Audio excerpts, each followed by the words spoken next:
Hello, this is Joe from Nerd in Korea. We're going to start a whole new budget series doing deck techs. So, in a recent video, I covered this guy right here, Ohabi Caleria. I think he's a very interesting commander, very kind of unique, and I think a lot of kind of hidden power there.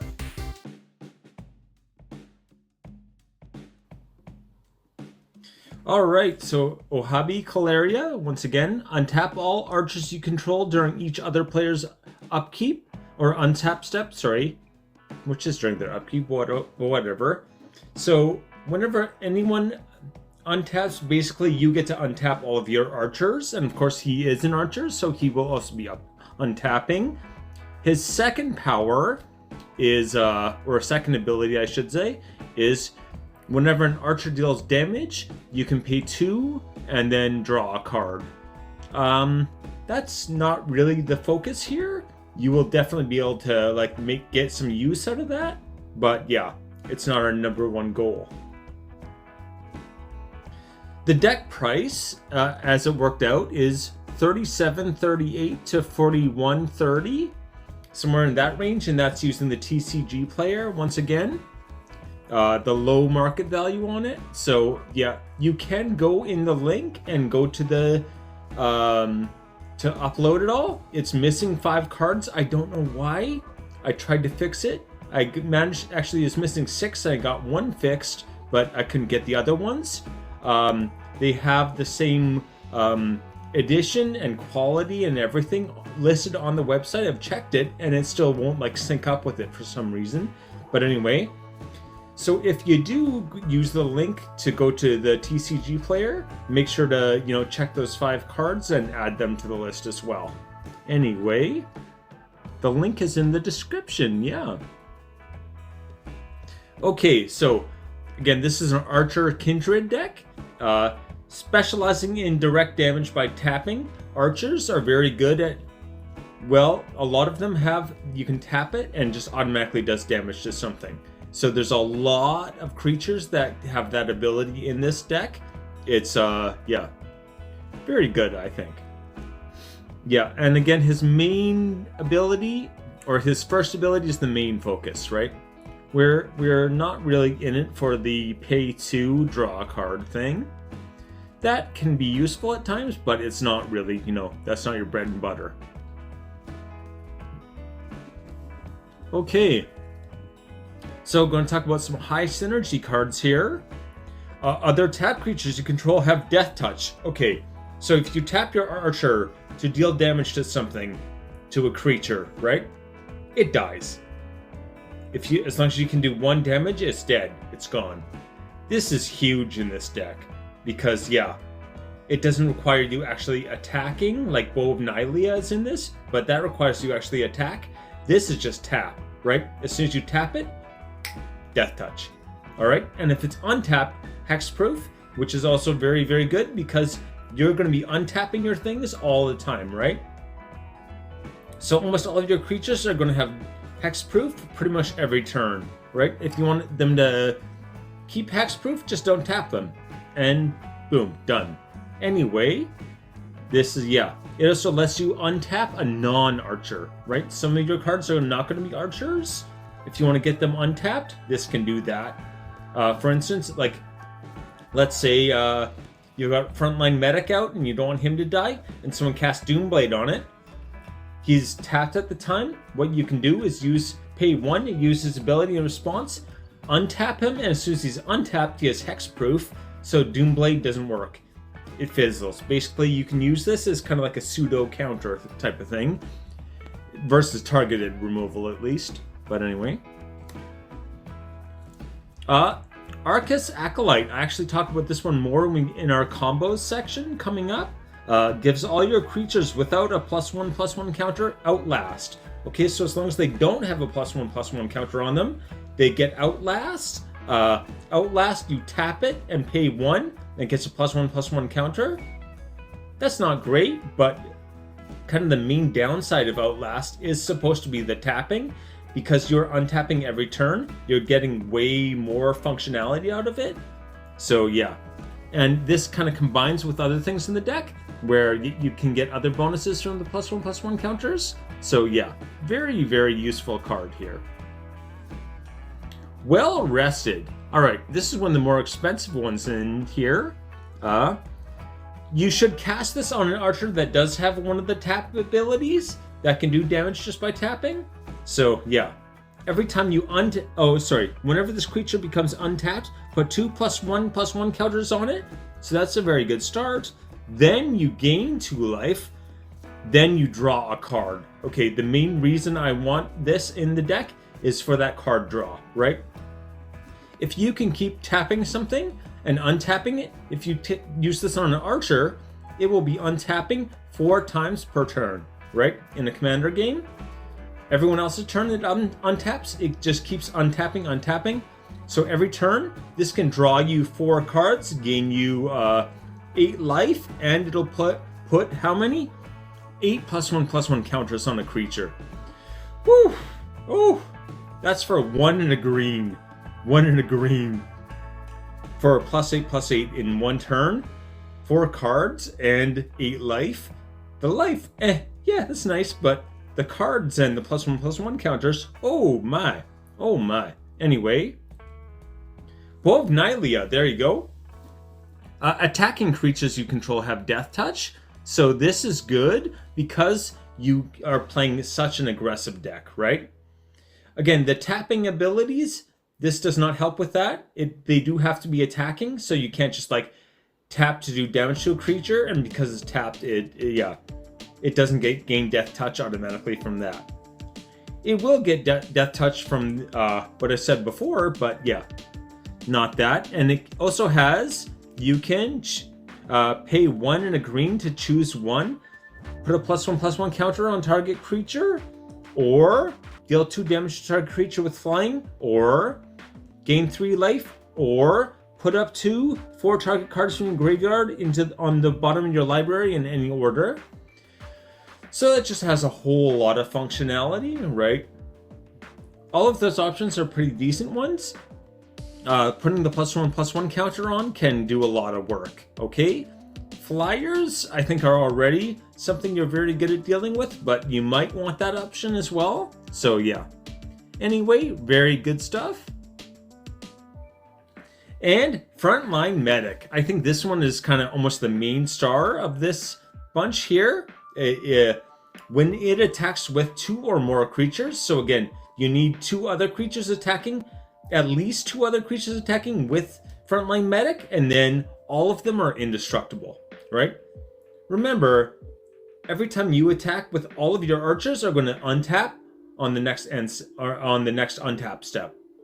So you can just, especially if they're indestructible, just throw everything at them, right? You can turn this just into like throwing this guy and however many archers, at least 2 archers, at them over and over and over. And even if they block, it doesn't matter. You're indestructible, so you're just going to keep like kind of pounding away at them. It's just when you don't have to worry about having blockers on the next combat is very easy. Indestructible and untap is really scary combination, but anyway.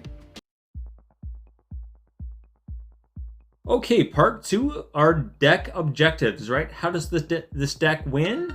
Combat is the main one, of course, but anyway. Our objectives here are keep your creatures alive, create a gap or an opening in their defenses, and then take the win, right? So it's a very simple plan. It's a very, I think, basic plan, but it is a good one. Keeping yourself alive. Again, keep your creatures alive is what I mean. Yourself too. If you lose the game, then you lose the game. So yeah. Anyway, Indestructible and Flicker are the 2 main strategies I'm looking at here. Okay, so Indestructible, we've got Unbreakable Formation and Make a Stand. Alright, both of these make all of your creatures indestructible. Remember, there's also Frontline Medic for when you're attacking. You can make them all indestructible as well. So if you got Frontline Medic, you can focus on using these for defense rather than offense. I think that's the main thing to think about there.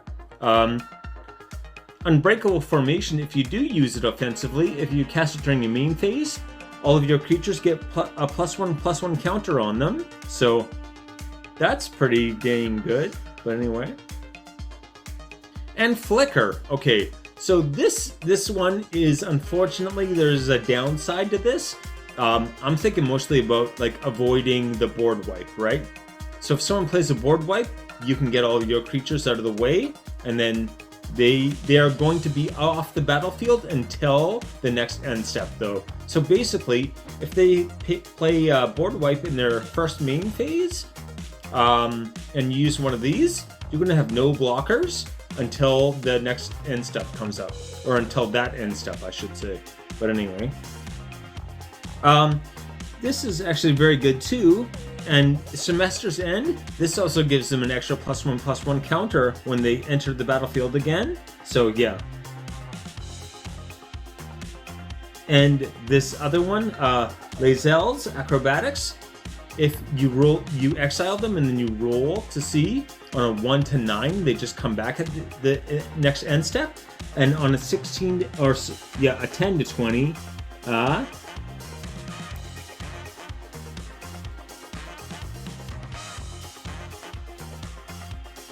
oh yeah, they basically double exile, right? They're going to return to the battlefield and then exile again. So any ETBs they have are just going to be set off, set off, set off. All right? You're going to get double I guess even they're already on the battlefield, so that's one. So 2 more triggers of ETBs. This can give you triple ETB triggers, which is pretty crazy. Anyway, how to create a gap, right? Excuse me? When the main thing we need here is to be able to actually get the damage through, right? I mean, it always is, but especially with this deck. So there's 2 main strategies for that. Destroy all the blockers. So yeah, if there's no blockers, then you got nothing to worry about. Or tap down everything, right? If everything's tapped, if all of your opponent's stuff is tapped down, you can just walk in and yeah, take the win right there. Okay, so destroy blockers. First up, we have False Floor. This enters the battlefield tapped, but also creatures enter the battlefield tapped. All creatures, including yours. Of course, yours untap on everyone else's end step, so that's, or everyone else's untap step. Anyway, I keep switching it. Yeah. You can pay 2 and exile it to exile all untapped creatures. So again, you want to make sure that you've kind of like, you've gone in and you've kind of like tried to attack with everything you've got. Basically, if you've got frontline medic, you do that, like attack with everything while you're indestructible, and then yeah, False Floor, just remove everything from the game. Yeah. All the untapped creatures, just get out of there. They're gonna want to have a lot of untapped creatures, so they have blockers, because you're always ready, right? You're always going to be hitting them. Everything comes to dust. All right, I think this is my favorite right here. It has Convoke, first of all. You're hopefully going to have a lot of creatures. The Convoke also, if you tap something and it shares a creature type with other creatures, they don't get exiled. All the other creatures get exiled. This creature does not, right? This creature or anything. So if you tap one archer, none of your archers get exiled, right? Very, very amazingly good, I think. So you want to make sure you don't save your opponent's stuff. But anyway, I think it's a very good way to use Convoke as well. Like design-wise, it's very clever, so I like it. But yeah, being able to exile everyone else's, like all of everyone else's creatures, and just like you're gonna untap on the next untap step anyway. Like, yeah, very, very, very good. And finally, Austere Command. I think a lot of people don't like Austere Command because the casting cost. It is 6, it's 4 and 2 white. However, it gives you options, first of all, and it does 2 things, right? It's really kind of more like 2 board wipes on 1 card. is what I think about it as. But yeah, you'll definitely be able to take advantage of, like, earlier in the game, your creatures are probably going to be 3 or lower power, and that way, yeah, you can destroy everything with higher power. And once yours are higher power, just destroy everything with lower power. Once you start getting those +1/+1 counters, yeah, you just target, you know, whatever most of your creatures don't have. Anyway, yeah. The tap down. Okay, so first of all, we have Githzerai Monk. It has flash, so anytime you want, you are going to have potential to make a lot of mana every turn. So having flash is just a really good combination. And when this enters the battlefield, tap all creatures you don't control, right? Your creatures stay untapped, and yeah, everyone else's stuff is just going to be tapped down. Should be pretty easy to just like go in and finish someone off, right?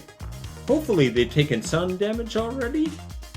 Anyway, Ether Shockwave. Okay, one important thing to point out, this is an instant. It's an instant, okay? Tap all spirits or tap all non-spirits. Okay, so you're going to use this probably right before your turn. So right when you're ready to go to combat, the turn before, you're going to tap everyone else's board, and then you start your turn, untap, and you're ready to just go in and like demolish someone, right? This is a great finisher. It is only 4 mana to cast this. For the effect, it's pretty incredible. Not as good as the next one though. Bond of Discipline. Oh boy.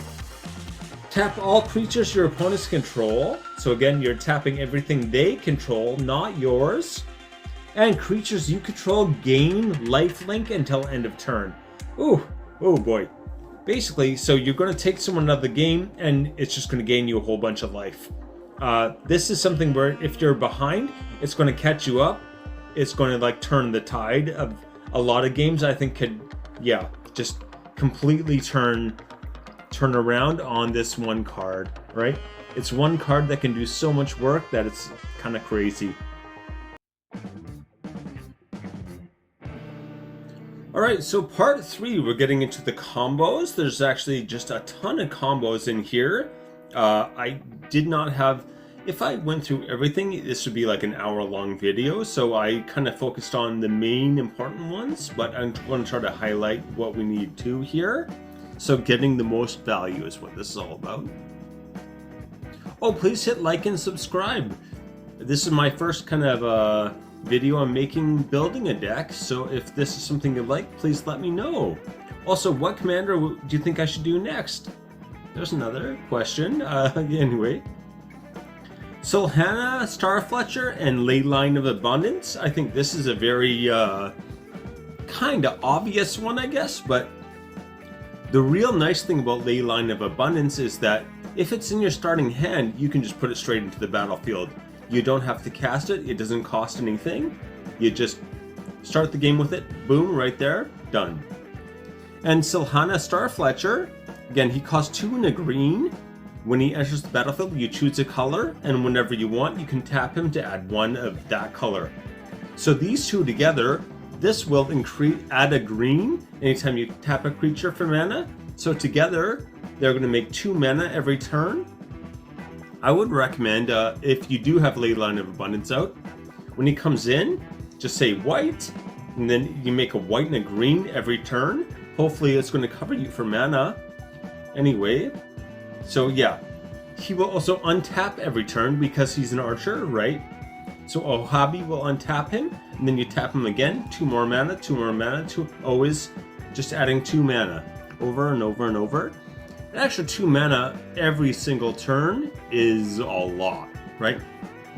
Basically, he'll be every full round, he will be making 8 mana, right? It's a lot. Okay, here is a bit more of a, well, I wouldn't say a tricky one, but one with a bit more, there's a little bit more work that goes into this one. Arcus Acolyte and Jiang Yangu Wildcrafter. Okay, so what Arcus Acolyte does is she gives all of your creatures Outlast. So everything that does not have a +1/+1 counter, you can tap it and pay 1 mana, and it gets a +1/+1 counter. So that's very good, first of all. Getting those +1/+1 counters, especially with your commander, if you can just untap them right away, then the main downside of Outlast is that your creature is tapped down and won't be able to block. If your commander is just untapping them during the next untap step, that kind of disappears. So almost half of the downside of Outlast is cancelled with this deck, or this commander. And each creature you control has +1/+1, or with a +1/+1 counter on it, has tap to add 1 mana of any color. Okay? 1 mana of any color. Jianggu makes everything with a +1/+1 counter into a mana dork that can produce anything. Again, if you have Leyline of Abundance as well, every single creature you have can get Outlast and then untap, and then can immediately start making 2 mana every turn, right? Just a crazy amount. Even if you, on your turn, use the Outlast, it will untap immediately on the next turn, and then you've got all of those creatures that you just use Outlast on are mana dorks. They're basically like land creatures at that point, but they're not, but you know, yeah. Okay, Citadel Hierophants. Again, this gives all your creatures tap to add a green mana, so very similar to that last combo we just talked about, but this again, with Leyline of Abundance, it's 2 green mana. Every creature can make 2 green mana every turn. Really adds up fast, right? Even if it's not your turn, your ability to cast instants and things like that. Like I've added extra instants to this deck because you do have a couple of creatures with flash and 10 instants instead of the recommended 8. I increased that to 10 because you can potentially make so much mana when it's not even your turn. It really is not that hard with this deck. Anyway, the downside here is that he is not an archer, right? So, he does give all of your archers tap to add a green, and they'll be able to do that every single turn. Or every single, turn. He can only do it once per round. Anyway, still with Leyline of Abundance. Also, Leyline of Abundance, for 6 and 2 green, you can put a +1/+1 counter on each creature you control.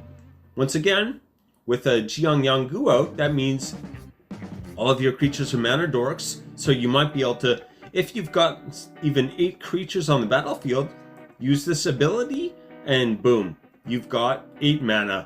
You basically cast it for free at that point, and adding those +1/+1 counters, once you tap things down, you know, once you create an opening, you're just going to be able to go in and kill very easily, right?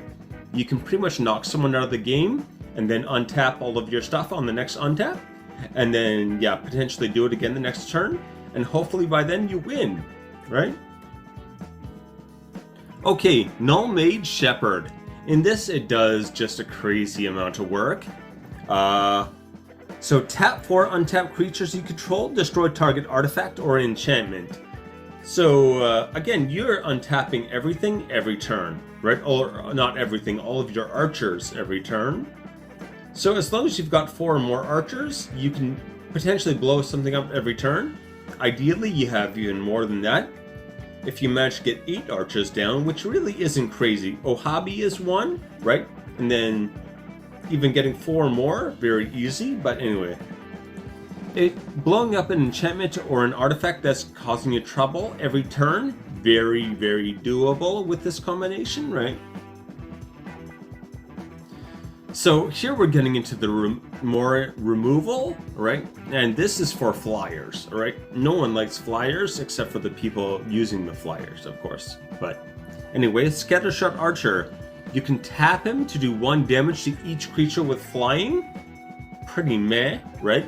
But equip him with Basilisk Collar, and equipped creature has Death Touch and Lifelink. Okay, we have many sources of Death Touch in this deck, right? There's Basilisk Collar, this Gorgon Flail, Gorgon Head, Trostani Whisper, Venom Connoisseur, right? These can all grant your creatures Death Touch. So with archers, that's a really crazy combination because they just start pinging whatever you want and it'll, take things off the board. So, okay, this one, Great Bow Doyen, is a real, superstar in this deck. This guy does more work than maybe even your commander does. But anyway, alright, Halana, Kessig Ranger, and Great Bow Doyen. She says anytime one of your creatures enters the battlefield, you can pay 2 and it'll do damage to a creature of your choosing. So you can use that as removal, first of all. So that's nice. With Great Bow Doyen, all of your archers first of all get +1/+1, something you want to do. And whenever an archer deals combat, you control deals damage, not combat damage, sorry. I almost said combat again. Deals damage to a creature, that archer deals that much damage to the creature's controller, right? So you've got all of these abilities, like the Scattershot Archer, where you tap him and just, if he has Death Touch, you're just killing everything. That 1 damage. If they say have 5 flyers, the 5 flyers each take 1 damage, and because of that, the controller takes 5 damage, and all of them are going to die, right? To Death Touch, it's going to remove all of them from the board, and it's going to, the combinations get real crazy really quick. Anyway, Great Bow Doyen, just the #1 card, I think. Other than the commander, it's so mean, and this combination is just so useful, right? I would like to point out that when it enters the battlefield, you do not have to tap it to do that. So if you have a way to give it haste, you can also give the creature haste and then activate its ability. Okay, anywho, that is our budget deck there. Hopefully you like it. Again, it's probably around $45 normally, so it's not maybe the most budget, but I think compared to a lot of other budget decks, it does a lot of work, okay? Anyway, take it easy.